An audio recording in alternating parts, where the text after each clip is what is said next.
For many women, Ramadan is like the least spiritual month. And one of the reasons is the expectations of the members of her family. Like everybody wants another dish every day. The leftovers of yesterday are not good enough for me because I am Sa'im and I want something. So what I believe is that we should help. If Allah gave you money, a lot of money, you can buy a meal every day for the family. That is when you have a lot of money. Why would you want your wife to cook all day long? And then I'm saying wife because the majority of men don't. I'm not going to pretend we are in that new woke world where all men cook. That's not true. The majority of those who cook are women. And I'm not saying because they have to. It's just the way the world looks right now. So, if you can afford it, every 2 days, every 3 days, a meal. Habibti, yani rest. You've done enough. So that she can concentrate on her own spiritual development. Because very often, the spiritual development is only for the man. A woman wakes up and since the very morning, everybody wants a different dish. Like the child says, no, I want pasta today, or biryani. And the husband says, no, I want lasagna, or whatever. So everybody wants something different.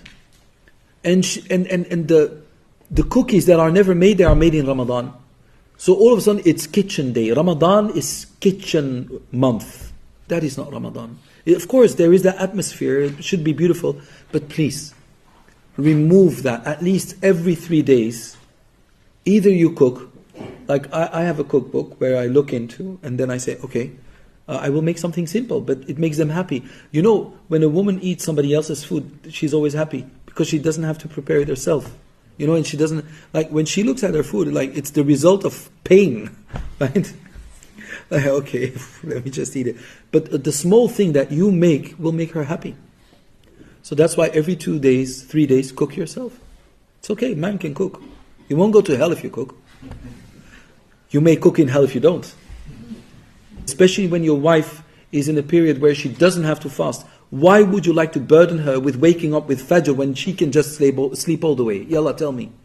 Tell me. The best among you is the one who is best for his wife. Your wife doesn't have to wake. Allah excuses her from fasting, but you do not excuse her from what? From waking up in the morning. Wake up at 4 because I'm hungry.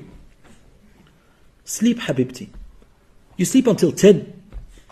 And I will bring the children to school, I will dress them, I will do everything. And you just stay. Because after these 7 days, I want a cake. No. So, anyway, so this is how you should be thinking of Ramadan. And if you don't, it's a very egocentric way of worshipping Allah.